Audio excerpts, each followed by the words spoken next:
హృదయము పాడెను జీవన రాగం, మనసుని మీటెను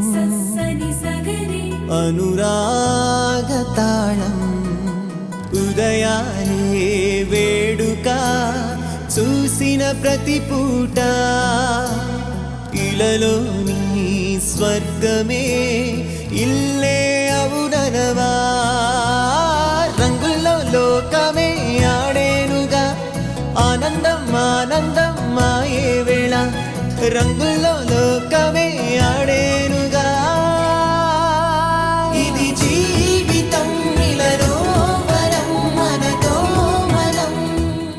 ఈరోజు మా అన్నయ్య పెళ్లి జరిగినందుకు చాలా హ్యాపీగా ఉన్నాం మేము. అలాగే చిన్నప్పటి నుండి నన్ను మా చెల్లిని ఎంతో బాగా చూసుకున్నాడు. మా డాడీ లేకున్నా కానీ ఇద్దరిని తన చెల్లెల్లాగా కాకుండా తన కూతురులాగా ఇద్దరిని చూసుకున్నాడు, ఏ లోటు లేకుండా.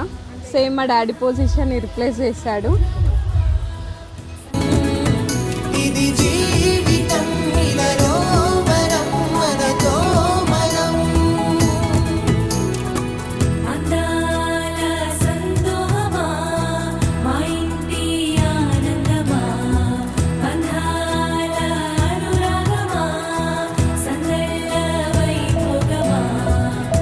శ్రీకాంత్ మంచి పెద్ద బాధ్యత నిర్వహించాడు.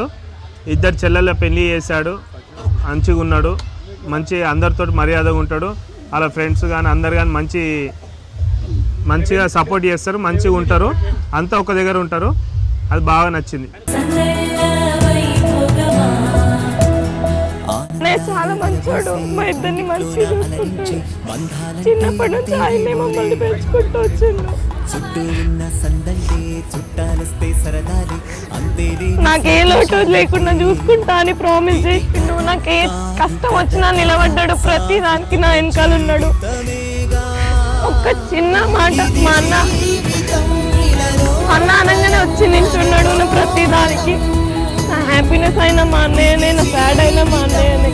మంచి వ్యక్తి శ్రీకాంత్ చెప్పాలంటే ఏమంటారు, అందరితో కలిసిమెలిసి. ఇప్పుడు నేను బావబామ్మడుతున్నా ఉండడానికి ఫ్రెండ్స్ లాగా ఉంటాం.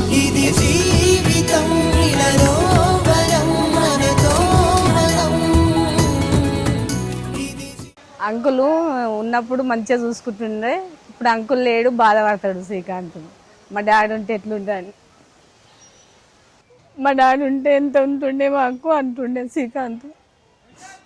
వాళ్ళని చూసి ఏడుస్తా కానీ నాకు ఏం చెప్పాడు. బయట అంటాడు, ఒక్కొక్కరు నాన్నలు చూసి బాధ అనిపిస్తుంది అంటాడు, కానీ నాకేం చెప్పాడు శ్రీకాంత్. ఇప్పుడైతే మంచిగా చూసుకుంటాడు. నాకైతే ఇద్దరు చెల్లెళ్ళని, బావలని, నన్ను ఏ కష్టం పెట్టాడు.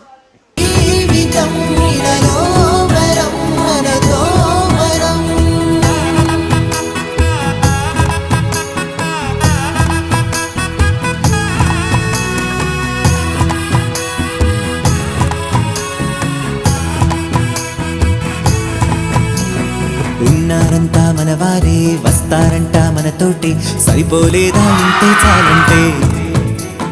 అంతా మంచే అనుకుంటే స్వర్గం కాదా ఈ చోటే, సరిపోతుందా సమయం కాస్తుంటే. ఒక కథ సాగుతుంది కథ జీవితపు గాథలదేగా